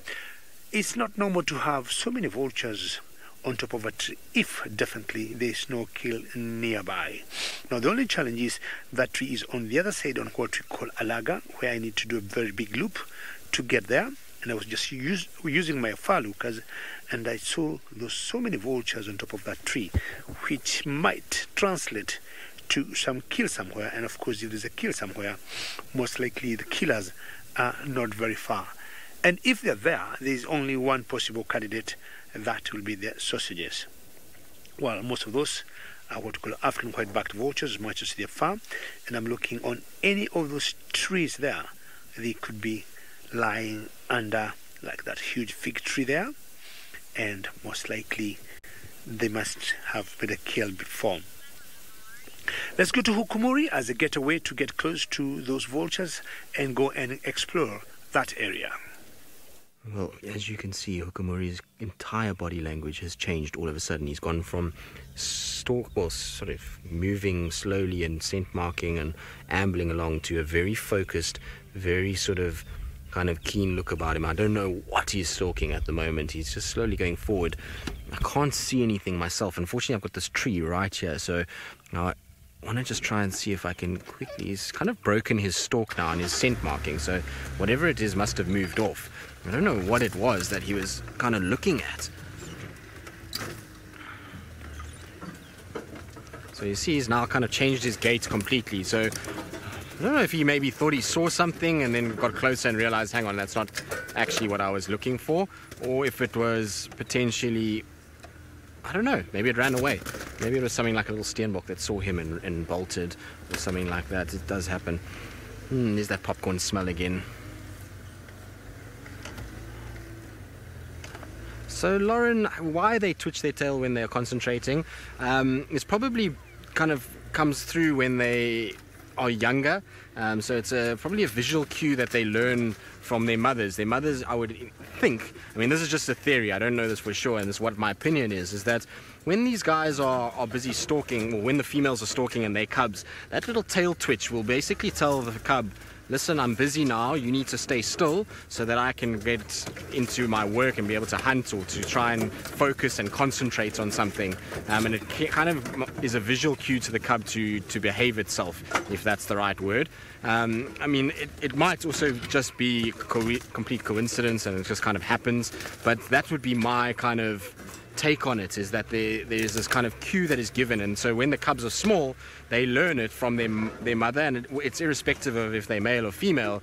The trait is still kind of inherited by the fact that they watch. Now, is there something there that he's watching now? I mean, he's looking off again into the distance, so it's a bit tricky. He's behind a few little twigs and stuff.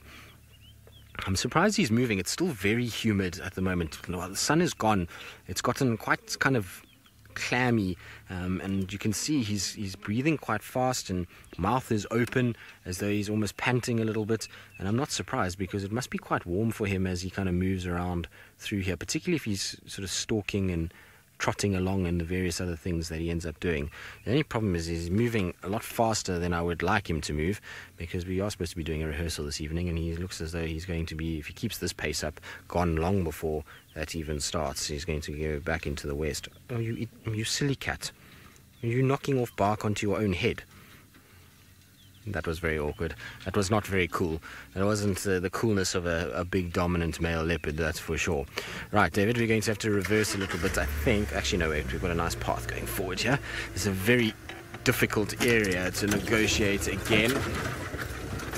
Right, now, we've got a leopard, and leopards like to climb trees from time to time and go up into trees. And it sounds like David has found something that is in a tree. I just don't know what it is. Well, ladies and gentlemen, I think I have gotten my ultimate prize for this year because, as I said earlier, I was already in the Sausage Republic, and one of the sausages is on top of that thorn tree. Well, you might wonder why we call them the sausages. Now, this particular pride have been known to love to climb trees, and in particular, a tree that is called a sausage. Sausage tree is very different from this one, but today they are not doing that, climbing a different tree. So what I've got to do, I'll stop here and continue with Bungay. Bungay is the gentleman who is on the camera with me today, and for you to see why we named them sausages. They're very good in climbing trees. A few reasons that will make them climb trees. The grass is getting a little high. We have been having massive rains here in the Mara Triangle, which just stopped, and because the rains sometimes come with... Miss Parker, how are you today? And always a treat to see lions on tree. Thank you very much, Miss Parker. That's a great comment. And remember, everybody else, all our nice viewers, should you have any comments or questions, send them through using hashtag SafariLive on Twitter. And this pride of lions is called the sausage tree pride. Now, I was saying earlier, they're on different tree now, and because of the rains that have been going on, the rains come with flies, for example, and these flies become an irritant, or they irritate these lions, and that's why they tend to go up the trees. Occasionally they also go up the trees to get some shade, but not the case now because it's not as warm, and that's one member of the sausage tree pride. So what I'll do now, I'll try to go a little close. I didn't want to go close as yet. And Maria, very good. And you're saying you didn't know lions climb trees. Lions climb trees not once, not twice. But Maria, the difference is they're climbing, I would say they are not as good as leopards when it comes to climbing trees. But I think we're going to be doing lots of lions today because Sydney, I hear, he got more lions in Juma.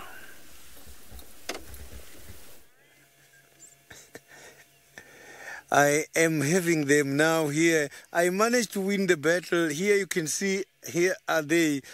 I have got the couple here, and the other couple is not here. I don't know where they are. I just got them now. You can see the male is just hiding behind the bushes. And I saw that this male is that very shy male, the one with the beautiful eyes we saw a few days ago when they were just resting avokas in the thick bushes after the Mbubu Road. So that male is now having a partner. This is not the male we saw mating yesterday morning. This is another one. So the one we saw yesterday mating, he's got his own girlfriend and they are following each other. So we've got now a couple which is now mating.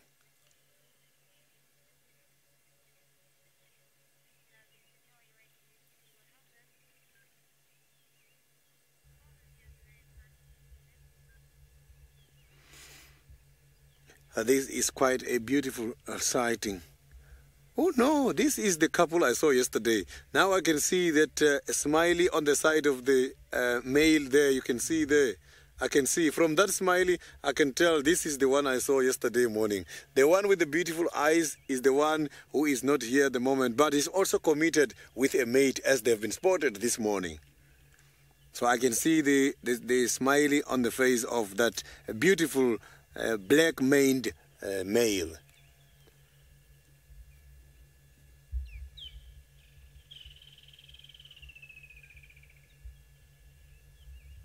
He looks very much tired. Thank you very, very much, Linda. I'm so very happy that I managed to find them because it was difficult to find their tracks. So now let's quickly cross over to Tristan with Okumuri on the move. Well, good. Well done, Sydney.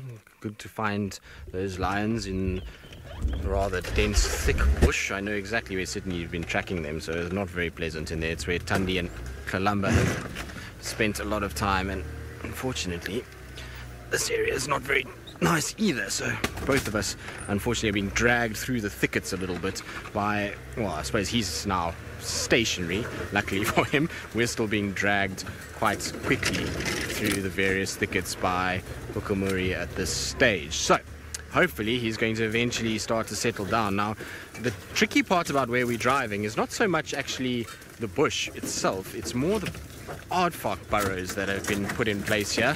There's many an aardvark burrow, which makes life intriguing, to say the least. And luckily the bush is not yet too thick, so you can see most of them, but it's going to get that way soon. Once the grass gets long, it gets very, very difficult to be able to follow them. Exactly, it is the opposite of whack-a-mole. Except I feel like we're the mole that's being whacked. Right, we're on Rebecca's road now. Are we on Rebecca's? No, we are. We're on Zoe's already. Yo. Okay, so we've come a long way to the west. I thought we were heading more north, but luckily kind of... It's not very good news though. He's gonna unfortunately cross over fairly quickly then, because he's heading straight westwards, which I was hoping he was going to head more north, but he's going to now cross over Zoe's, and once he's over Zoe's, that's the end of that, I'm afraid. It's going to be very, very tricky for us to be able to kind of follow him much beyond that. And also the problem is that he ends up then crossing into Arathusa very quickly. So it's not ideal by any stretch of the imagination, but I suppose we've had a good afternoon with him. He is making the decision. Go north. Go north. No, he's not going north, is he? But his tongue's hanging out. It's typical Hukumuri, isn't it? Orange eyes and hanging tongue. Are you going to yawn for us, boy? Come and lie down now for a bit. Well, at least he's coming to say hello. I mean, he's literally, at the moment, about 2 meters in front of us, which is very pleasant, as you can see there. Hello, Hukumuri.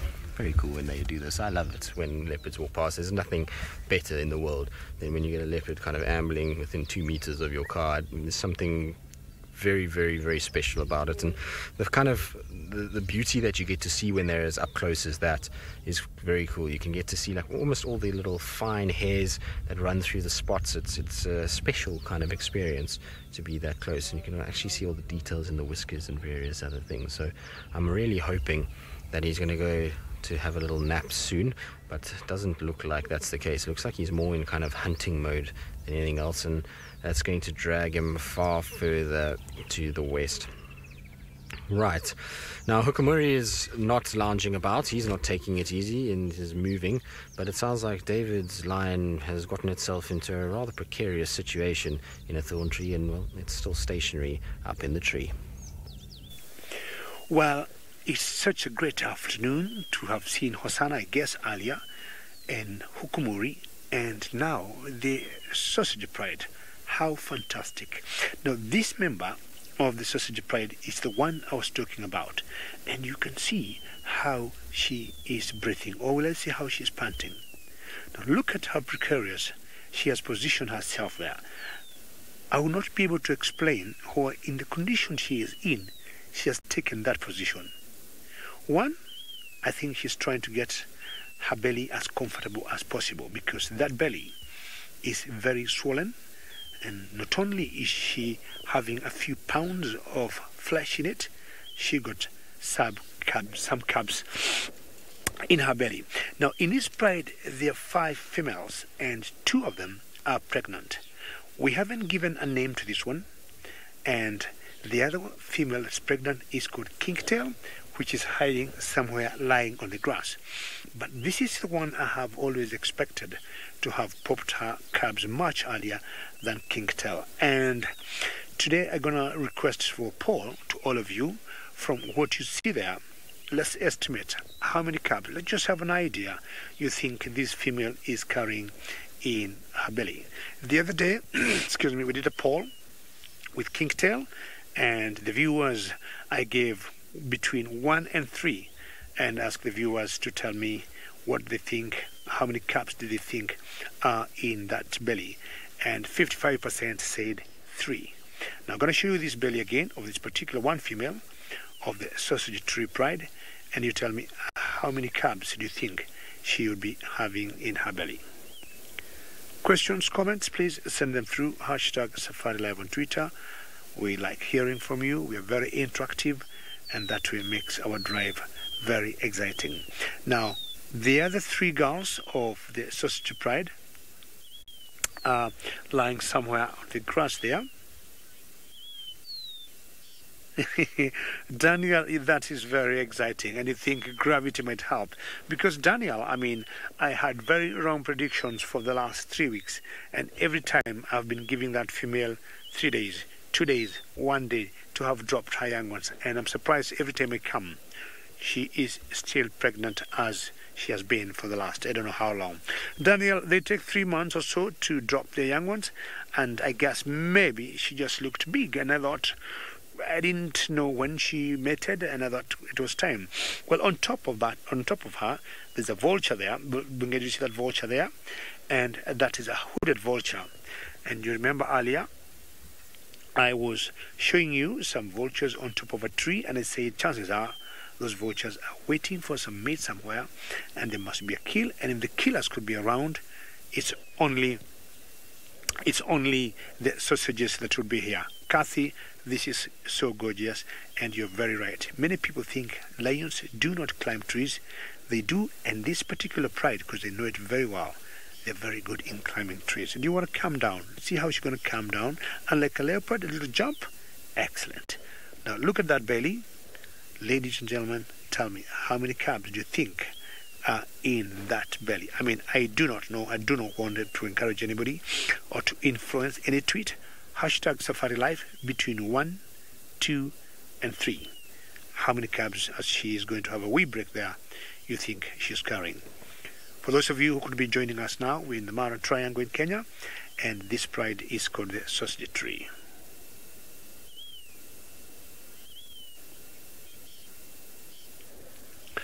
Well, ladies and gentlemen, I got a feedback from Em in the final control, and she says 54% think she's carrying 4 calves. So much, well, one more than what we had with Kingtail the other day. And Kingtail could be the one lying down there. Kingtail, no, that's not Kingtail. Kingtail is on the further right. And I think that's the one with her legs up there. So all the 5 girls of the sausage tree pride are here. And they should just be giving us news. And Taz, you'd like to know whether lions do normally climb trees. Normally they do not. They don't have the good climbing abilities like leopards. They normally don't. But for one reason or another, they will. For example, if they want to go and get some vantage point to look around to spot for prey, they will do that.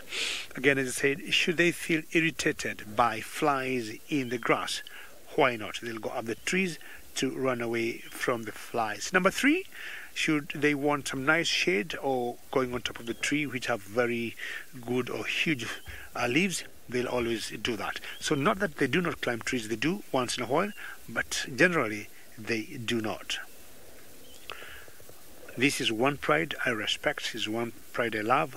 I love all of them, but this pride must have brought down something here. I do not know what they killed, but I'll be finding out what they might have killed, and maybe we'll be letting you know. I saw so many vultures on top of a thorn tree, and definitely there could be a kill somewhere here. That's what I want to investigate. My lions, rather active, going up tree, coming down. I think Sydney's are a little bit flat. Is that true, Sydney?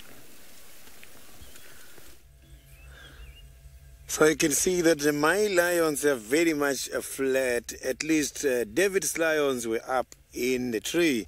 So here, these lions, I'm not surprised because they have got a huge responsibility. These lions, they are mating at the moment, and they've got to mate about 4 times an hour approximately, and for 7 to more than 7 days. So you can see that is quite a responsibility. And I saw the 8 yesterday morning. They were lucky because the female went on ostrich and they had something to eat. This male we are seeing here, he met this female yesterday during the early mornings, because I was with them yesterday in the morning, somewhere in the late afternoon, somewhere after the Mvubu area. And this, not yesterday, a day before yesterday, I was with them before they met. And it's good that they started mating after eating, because sometimes lions, they can go very thin because of mating consecutively without having a diet.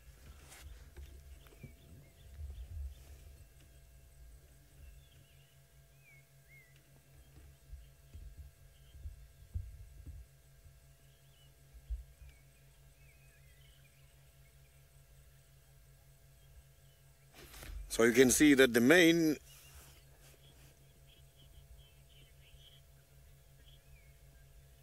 bone crusher, we have to appreciate what these lions are doing, because that is where now we are going to have more lions. And it's always nice to see the babies. Although I know lion babies are so very much vulnerable.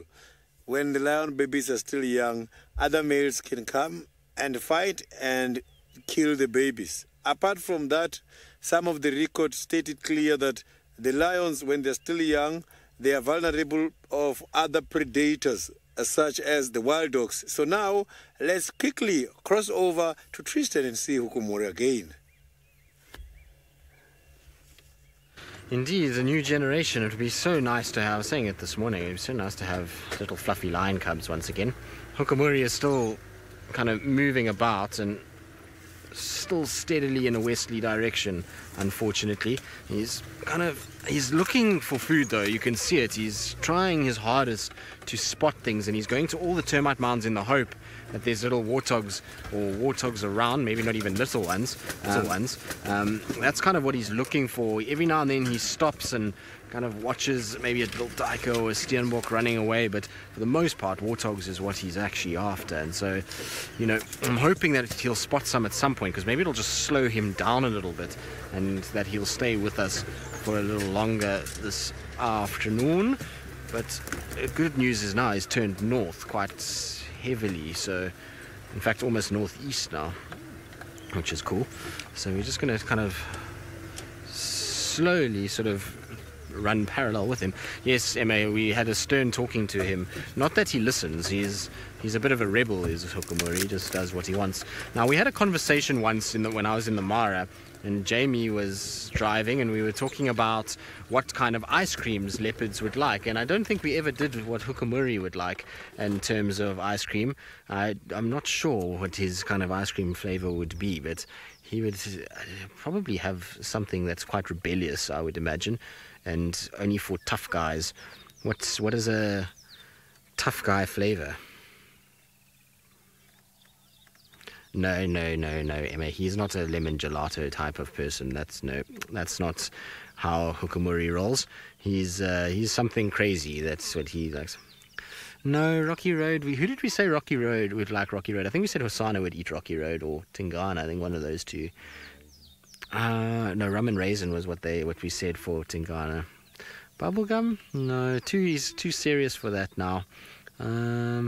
Maybe something that's got a bit of extra little kick in it, with a bit of alcohol in it. Maybe that's what he would have. He would have a infused ice cream. You say salted caramel? Salted caramel and bacon ice cream. Is there even such a thing? I don't even know. I'm sure I've heard of something like that before. I think there is such a thing as salted ice cream and bacon, but I don't know if it's actually a pistachio. Maybe. I don't know. I don't think it's exotic enough for the wild-eyed fella. Maybe something else would be... I'm trying to think of all the different things that I've seen. I think he would be like one of those guys that goes to a crazy ice cream place that does all these experimental ice creams. That's what I think he would go after. And he would like to kind of have all these crazy flavors that they produce. But I reckon bacon and sweet and salted caramel would be his spicy jalapeno ice cream. It seems to defeat the object slightly, doesn't it? What would you eat once you've eaten that if it's too spicy? Then you've got a bit of a problem, because you're not going to be able to eat ice cream to cool you down. You're going to have to just sweat it out. Yeah, exactly. So that's how hardcore he is that he doesn't even care. He'll just eat something that's got so much spice that it defeats the purpose of ice cream. I agree with that. I think that's a fair call. Right. Where's he gone? Oh, there he is. He's gone towards the termite mount. Emma, are you being drowned with ice cream flavors? Is it making you hungry? I'm pretty sure, given the heat that we've had today, that some of our staff will be hungry thinking about all these different ice cream flavors. Emma, have you ever had gin and tonic ice cream? Because I have. It's actually very nice. Emma's always got excellent ideas about gin and tonic. It is very nice. I had a friend of mine who used to be a chef at one of the lodges I worked at, and he loved to make gin and tonic. It's actually a sorbet more than an ice cream. It was very good, and he used to make that and a tequila sunrise and a mojito sorbet, and we used to do these kind of drink stops where the guests would come through and then would stop in the bush, and they would have these kind of sorbets. Obviously us as guides were not allowed to have, because there was alcohol content, and that would be naughty, and we never drink alcohol, ever. And so it was just the guests that used to kind of go after it. Now his tail is twitching. What have you seen, Hukumuri? Have you finally spotted what you've been looking for, boy? No, still plodding along as though he can move with effortless ease. He's not exactly stalking.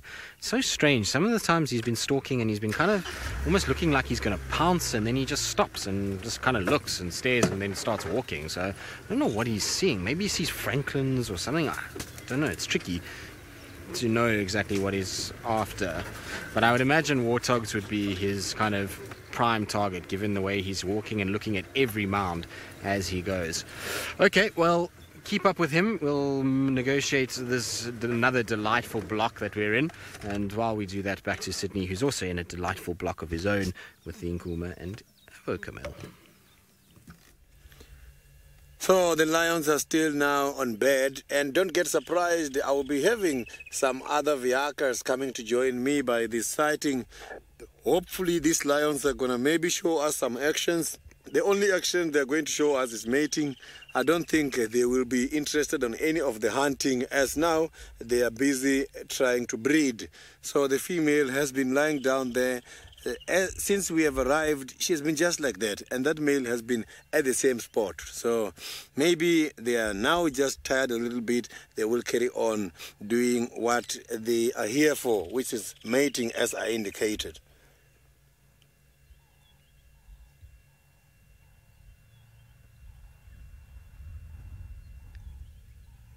So you can see the male is starting to become active. You can see he's moving the head a little bit. So now it's getting much cooler. I can see the sky is getting overcast at the moment, and this kind of skies, this kind of clouds, these are the clouds which normally encourage these kind of animals in order to move around. You can see there.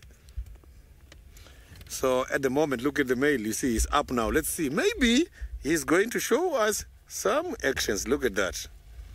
When talking about the skies and everything, this is fascinating him. You can see he's looking at the female at the moment. Look at that smiley I use the most in order to distinguish between this male and the other Avoca males. So let's see what he is thinking. Normally, the female is the one, when interested in mating, who is coming to him and start him. And when he comes back, that is when they're going to mate. I can see she's waving the tail. Maybe she will be interested at any time. He's trying to show off his beautiful mane to convince her. Oh, the lazy male is lying down.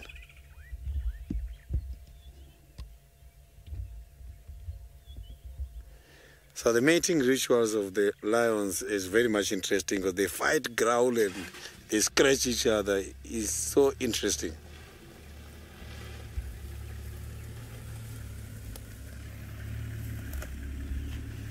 So don't get surprised, as I indicated, there is another vehicle joining us at the moment.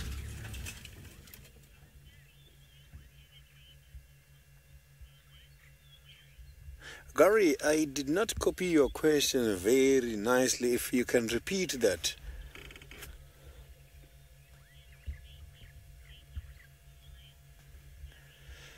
Gary, mating, the ritual looks very dangerous, but that is how they are.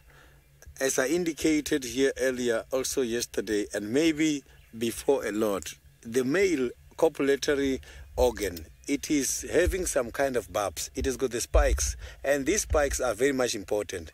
If the female don't react in that manner, the possibility for a female not to have babies, they are very high. The male must have to scratch the copulatory passage of a female in order to get ovulation to take place, so that the eggs can be fused through a process called fertilization to have the little ones. So this process, for it to kickstart, it starts from here. They must have to scratch each other. So now let's quickly cross over to David. David has got the end product of the mating, what we're seeing now.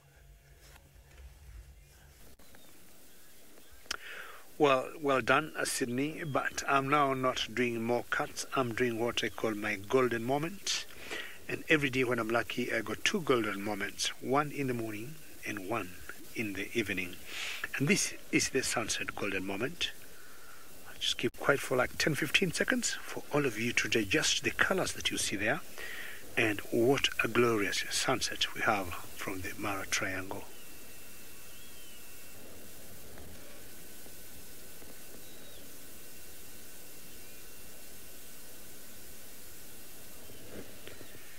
Well, earlier I was talking of moving to find out. Sharon, you say glorious, and it might even get glorious, Sharon, to see sunset with some feeding lion cubs. How does that look? I initially told you I saw some vultures on top of a tree, and I guessed chances are there could have been a kill not very far from where they were.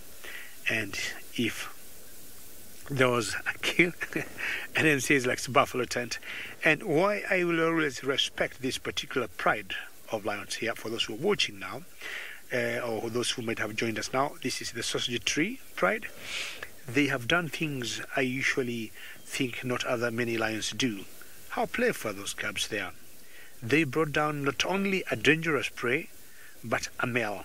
And to bring down a male buffalo is not easy. And this must have been last night. It could be a bit disturbing should you feel a little bit concerned, or it could be a bit, squeamish. You may avoid to watch this. But again, this is how things go or happen out here in the wilderness. And lions have to survive. And that's why these cubs have gotten to this age, because the mothers have been hunting or trying to get food for them. So should you be a bit, squeamish, you may just switch off your screen or just maybe switch to another channel and come join us later. But this is a buffalo which I guess was brought down last night by this sausage tree pride. Now there are 3 cubs in this particular pride, about 4 months and 3 months old. And of course they have the right age to be able to eat meat. Definitely you're not going to eat that bone. That's just being too ambitious and trying to show us maybe what you'll be one day. Golden Croatia, you're saying what generation we got here. Now I'm sure you know all these 3 cubs here, they're boys, and you can tell by looking under their tail. And I'm looking at some wonderful boys another 1 year, 2 years from now, which will have learnt a lot from their mothers in terms of hunting. Hello there. Look at the bellies. And oops, what a jump, eh? This is very epic, and how incredible to see cubs that are well fed being so playful. Now if you look at them carefully, 2 of them are ideally the same size and more or less the same age, and M says this is pretty awesome. I agree with you 100%, in the final control. And the other one is a little younger, and the younger one is about 3 months old. Now the one that's 3 months old, that's a little smaller, had a brother who we do not know what happened. And how playful is this mother? These are some of the golden moments, apart from my sunrises and sunsets. These are some of my golden moments here in the African wilderness. Anything 4 to 6 weeks, lion cubs are able to eat meat, but these ones now definitely have qualified to be independent meat eaters. The only thing, of course, they can do is to hunt for themselves. Excuse me, but the mothers are doing a wonderful job to make sure they are well fed. Rosemary, yes, and how exciting to see this happen, Rosemary. Great comment there. And this mother is very playful with the 3 cubs.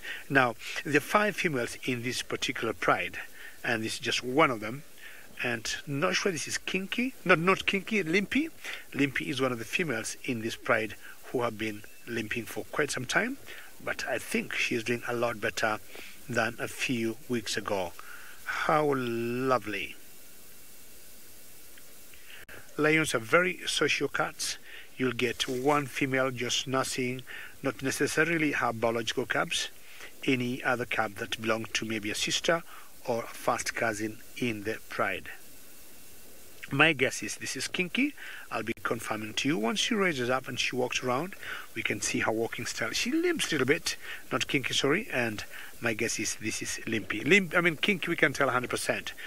She got a little bent tail, and you can always tell Kinky tail from a distance as she keeps flicking her tail up and down.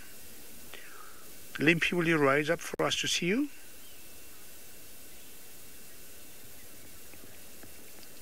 We'll wait and see if Limpy might rise up, and you're going to know she is the one 100%.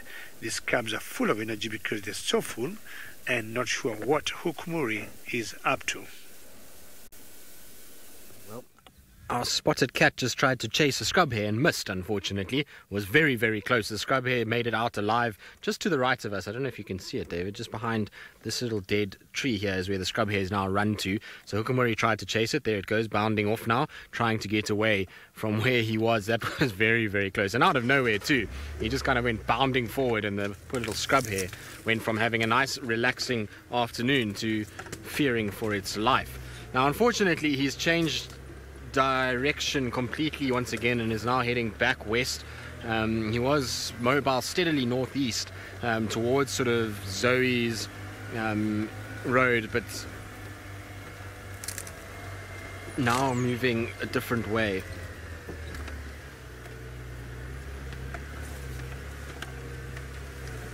I'm just listening quickly.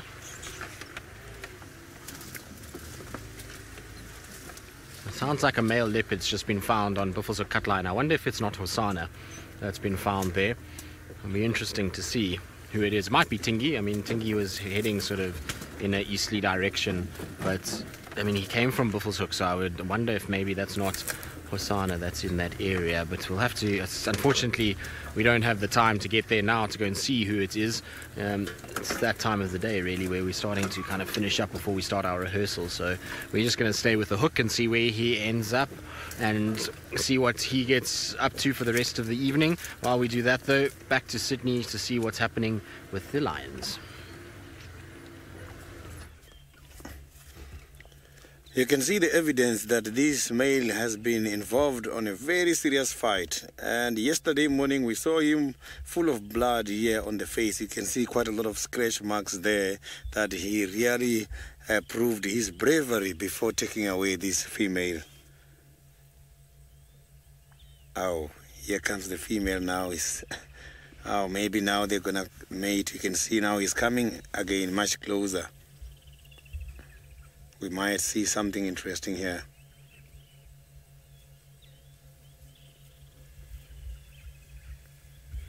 You can see that he is trying to beg the female. He's even trying to lean against that female. So you can see that here we are going to see the mating. Listen to that.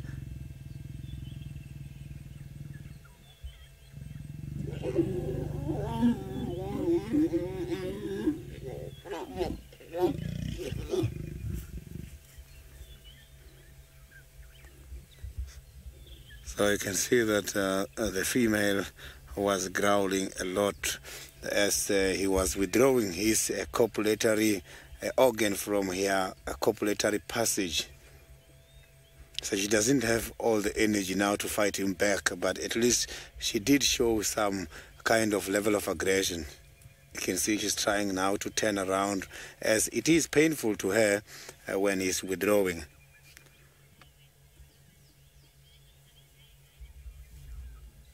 So now let's quickly cross over to the Masai Mara, where David has got some cubs.